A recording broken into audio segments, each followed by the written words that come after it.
Hello everyone, Ashutosh Wadia this side और आज की इस वीडियो के अंदर बिल्कुल थंबनेल बिल्कुल सटीक सही पड़ा है आपने। नेटवर्क मार्केटिंग कभी मत करना, कभी भी मत करना। और आज की इस वीडियो में एंड तक मैं आपको बिल्कुल क्लैरिटी देने वाला हूं कि हमें नेटवर्क मार्केटिंग क्यों नहीं करनी चाहिए, कभी नहीं करनी चाहिए।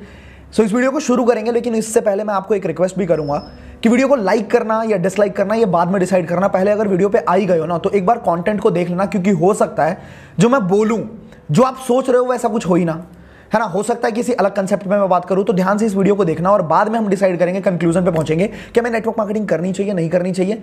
और मैं टिका रहूंगा बात पे कि नहीं करनी चाहिए, ठीक है। So before we reach the conclusion, एक बार देश के हालात को देखते हैं। अभी देश में जो माहौल चल रहा है उसको एक बार देखते हैं। आपको सबको पता है ये बात कि हैशटैग मोदी रोजगार दो ये ट्विटर पे ट्रेंड कर रहा है, ठीक है। लाखों लोगों ने ट्वीट किया, रिट्वीट किया, शेयर्स किए, एंड पूरा का पूरा जो हमारे भारत का यूथ है ना वो इसके समर्थन में है। और मैं खुद बोल रहा हूं, मैं खुद इस चीज के समर्थन में हूं। आपको सैलरी सम्मानजनक लगती है? बिल्कुल नहीं। एक्चुअली मैं आईटी इंजीनियर हूँ। अगर यूएस के मुकाबले देखा जाए तो हमें शायद मेरे हिसाब से 10% ही सैलरी मिलती है। अभी आप क्या करते हैं? अभी मैं मतलब इंजीनियरिंग करके अभी सेल्सफोर्स डेवलपमेंट में काम कर रहा हूँ, जॉब कर रहा हूँ मैं। ग्राउंड रियलिटी यही है कि हमें दिखाया जाता है कि आईटी फील्ड में आगे जाके बहुत पैसा है, 1 लाख 2 लाख सैलरी मिलती है ये वो, बट रियलिटी कोई नहीं बताता है कि एग्जैक्ट क्या है। जो हमारा एजुकेशन है, जो चीज़ें सिखा रहा है वो अब इंडस्ट्री में यूज़ ही नहीं होती हैं। अब सब कुछ आपने कहा डिजिटल हो गया, और आप देखिए एसएससी की प्रक्रिया में क्या डिजिटल है। जितने गंदे तरीके से एग्जाम ले रहे हैं, किसी से पूछ लीजिए, रेलवे का एग्जाम हो रहा है 4 महीने 5 महीने से फ्री चल रहा है। ये डिजिटलाइजेशन है। अजीब सी बकवास हो रही है। मतलब अगर ये बातें मोदी जी को भी पता चले तो हंसेंगे, ये क्या हो रहा है देश। क्योंकि आप खुद सोचो, जब एक स्टूडेंट कॉलेज के अंदर होता है, जब वो फर्स्ट ईयर में होता है, वो अपनी पूरी प्लानिंग करके रखता है कि भाई मैं आज फर्स्ट ईयर में हूं, मैं 3 साल बाद अपना ग्रेजुएशन कंप्लीट कर लूंगा, उसके बाद मैं इस टाइम पे, इस डेट पे, इस ईयर पे एग्जामिनेशन के अंदर अपीयर करूंगा, मैं इस टाइम पे एग्जामिनेशन दूंगा, इस टाइम पे मेरे रिजल्ट्स आएंगे, फिर मेरी जॉब लग जाएगी, फिर मैं अपनी लाइफ में सेटल हो जाऊंगा, अपनी शादी वादी करके एकदम प्रॉपर सेटल्ड लाइफ मैं जीऊंगा। बट जब इस तरह की चीजें होती है ना कि 2-2 साल एग्जामिनेशन के रिजल्ट पोस्टपोन किए जाते हैं, कोई अता पता ही नहीं होता कि भाई एग्जामिनेशन का रिजल्ट आएगा भी नहीं आएगा, फिर होता क्या है कि वो स्टूडेंट की पूरी लाइफ, पूरा फ्यूचर धुंधला सा हो जाता है। उसको समझ नहीं आता कि अब मुझे करना क्या है, मुझे क्या करना चाहिए, राइट। लेकिन उसी टाइम पे उस स्टूडेंट को ये समझ नहीं आता कभी भी कि मुझे बी प्लान हमेशा रखना चाहिए था, मुझे बैकअप प्लान हमेशा तैयार रखना चाहिए था अपने साथ। कोई दिक्कत नहीं है, मैं आपको थोड़ा सा डेटा बताता हूं। आप मुझे एक काम करना, आप सब मुझे कमेंट सेक्शन के अंदर एक चीज लिख के बताओ कि आपके एजुकेशन के ऊपर जितना भी इन्वेस्टमेंट हुआ है, ठीक है, पेरेंट्स ने किया है, जो भी इन्वेस्टमेंट किया है वो कितना अमाउंट था लमसम, ठीक है। लमसम मतलब अंदाजे से, टेंटेटिवली आप बताना मुझे कि कितनी इन्वेस्टमेंट आपके पढ़ाई के ऊपर आपके पेरेंट्स ने करी है। बिकॉज देखो, एग्जैक्ट तो कोई भी नहीं बता पाएगा, ऑब्वियसली मैं भी नहीं बता पाऊंगा एग्जैक्टली, बट एक लगभग अंदाजे से आप लिखना जरूर। और आपको मैं एक डेटा देता हूं, बिल्कुल शॉक कर देगा। और जो भी चीजें मैं बोलूंगा ना, जो भी डेटा मैं आपको देने वाला हूं, सारे सोर्सेज आपको डिस्क्रिप्शन बॉक्स में मिलेंगे, जाके आप खुद भी रिसर्च कर सकते हो। तो डेटा यह है कि इंडिया की पर कैपिटा इनकम का मतलब होता है कि इंडिया का जितना भी जीडीपी है, ठीक है, उस जीडीपी को अगर पॉपुलेशन से डिवाइड करें तो पर कैपिटा इनकम निकलती है। मतलब एक इंसान एवरेज इतना पैसा कमा रहा है, और एवरेज इंडियन की इनकम है 1,26,000 पर एनम, मतलब लगभग 10,500 के आसपास महीने की इनकम बनती है एक इंडियन की, राइट। एक लगभग एकदम एवरेज वाली इंडियन इनकम की बात कर रहा हूं मैं। अब आप सोचो, अगर हमारे एजुकेशन के ऊपर 15 लाख 20 लाख रुपए इन्वेस्ट हो चुके हैं और वहां पे पर कैपिटा इनकम निकल के आ रही है 10,000, तो लगभग 0.5% के आसपास हमारे को मंथली इंटरेस्ट आ रहा है। ये बात छोड़ते हैं, ये बात हटाते हैं, साइड करते हैं। आपको जान के हैरानी होगी, 2018 में इकोनॉमिक टाइम्स की रिपोर्ट है ये, 2018 में थोड़े से पियोन के जॉब के लिए, लगभग 62 पियोन के जॉब के लिए 90,000 से ज्यादा लोगों ने अप्लाई किया था, जिसमें 50,000 से ज्यादा लोग ग्रेजुएट थे, ठीक है, 28,000 से ज्यादा लोग पोस्ट ग्रेजुएट थे, और 3700 से ज्यादा लोग पीएचडी थे, मतलब डॉक्टरेट की डिग्री उन्होंने ले रखी थी। ये हालत है मार्केट में जॉब्स की, वो भी लॉकडाउन के पहले, कोरोना के पहले, ठीक है। कोरोना के बाद क्या हुआ वो भी हम डिस्कस करने वाले, बट कोरोना से पहले ये हालात थे। पर नेटवर्क मार्केटिंग मेरे भाई कभी मत करना, कभी भी मत करना, क्योंकि नेटवर्क मार्केटिंग क्या रिजल्ट्स देगा ये भी हम डिस्कस करेंगे, बट नेटवर्क मार्केटिंग अभी मत करना। इसके आगे चलते हैं, थोड़ा सा समझते हैं कि 2018 की रिपोर्ट है। 2018 में क्या हुआ था आपको पता है? जितने भी सुसाइड्स हुए थे ना, उन सुसाइड्स में अनएम्प्लॉयमेंट की वजह से 9.7% लोगों ने सुसाइड किया था। हम सबको ये बात पता है कि फार्मिंग सेक्टर के अंदर सबसे ज्यादा सुसाइड्स होते हैं, बट उस साल फार्मिंग सेक्टर में सिर्फ 7.6% सुसाइड्स हुए थे, बट अनएम्प्लॉयमेंट की वजह से 9% से भी ज्यादा सुसाइड्स हुए थे। मतलब अनएम्प्लॉयमेंट की वजह से जहां पे 12,000 लोगों ने सुसाइड किया था, वहीं पे 10,000 लोगों के सुसाइड्स हुए थे फार्मिंग सेक्टर की वजह से। अब मुद्दे की बात ये आती है कि इतनी बुरी हालत है क्यों? क्या यूथ में टैलेंट नहीं है, यूथ में पोटेंशियल नहीं है, क्या यूथ के अंदर कैलिबर नहीं है?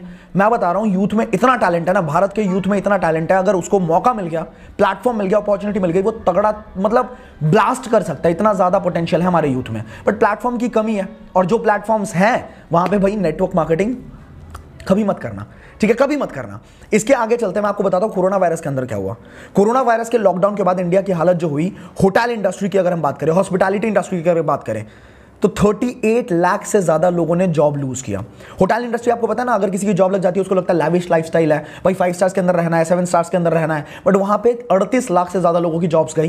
ट्रैवल इंडस्ट्री की अगर हम बात करें तो 50 लाख से ज्यादा जॉब्स झटके में समझते हो, मतलब लोगों को लगता है कि अरे यार सेकंड सोर्स ऑफ इनकम की क्या जरूरत है, कुछ दूसरा देखने की क्या जरूरत है, हमारे को हमारा धंधा बढ़िया चल रहा है, हमारा खाना पानी बढ़िया चल रहा है, तो वहां पे हमें दूसरी तरफ देखने की जरूरत भी क्या है। एक झटके में लॉकडाउन आता है और उसके बाद 50 लाख से ज्यादा लोगों की जॉब्स चली जाती है। इसके बाद अगर हम बात करें ऑटोमोबाइल सेक्टर की, तो वहां पर भी 10 लाख लोगों से ज्यादा की जॉब्स गई, ठीक है। इसके बाद अगर हम देखें रिटेल सेक्टर के अंदर तो 2 लाख से ज्यादा जॉब्स गई। आईटी सेक्टर के अंदर अगर देखें तो 1.5 लाख से ज्यादा जॉब्स गई।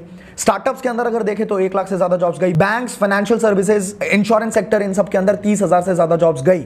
बट इतना सब कुछ होने के बावजूद, हमारे आंखों के आगे ये सारी चीजें हो रही हैं, बट फिर भी नेटवर्क मार्केटिंग कभी मत करना, कभी भी मत करना। अगर नेटवर्क मार्केटिंग सही इंडस्ट्री होती ना, तो कोई तो ऐसा बंदा होता, कोई तो गवर्नमेंट का ऐसा इंसान होता, गवर्नमेंट की बॉडी होती जो कभी ना कभी नेटवर्क मार्केटिंग को सपोर्ट करती है, नेटवर्क मार्केटिंग के नाम पे कुछ बोलती, सपोर्ट करती, दिखाती और उनको इंकरेज करती जो लोग नेटवर्क मार्केटिंग करते हैं। The direct selling industry contributes to India's growth and also creates jobs across the nation. It is commendable that this industry engages around 6 million people involved as either distributors or direct sellers, and I've been told that this number could grow to 20 million by 2024, by 2025. The fact that around 25% of the direct sellers are from the age group of 18 to 45 years is a testament that this industry has been given self-employment opportunity to our young generation. चलो वो भी छोड़ो, कोई international इंसान ऐसा होता, कोई international celebrity ऐसा होता जो कभी नेटवर्क मार्केटिंग की सपोर्ट में कोई बात बोलता या लोगों को इंकरेज करता? कभी देखा है आपने? ऐसा कभी हुआ है? नहीं हुआ ना। What's beautiful about network marketing is you get all the benefits of being an owner, but you don't have to be worrying about supply chain. You don't have to be worried about accounting, especially in the world we're in today. And so I think network marketing is amazing. ये बात भी छोड़ते हैं, आपने देखा होगा network marketing के अंदर लोग हमेशा इतने ज्यादा मोटिवेटेड होते हैं, इतने ज्यादा ऐसे होते हैं कि भाई हम तो एंटरप्रेन्योर्स हैं, हम तो आने वाले इंडिया का फ्यूचर है।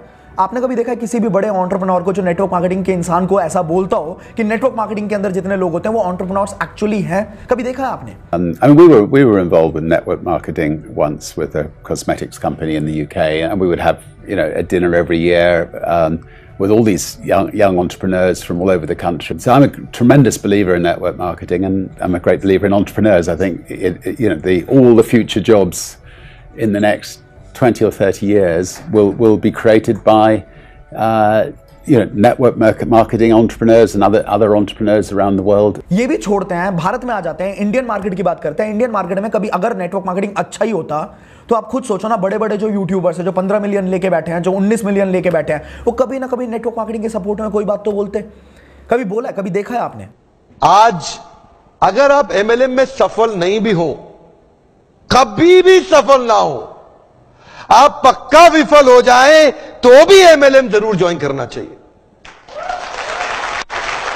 अगर आपको कभी भी सफलता नहीं मिलती, कोई बात नहीं, एमएलएम जरूर ज्वाइन करना चाहिए। हमारे देश के हर नौजवान को करना चाहिए, हमारे देश के हर बुद्धिमान व्यक्ति को करना चाहिए। और आपको बताऊंगा, मैं अपने बेटे को भी एमएलएम जरूर ज्वाइन कराऊंगा। मैं ऐसा,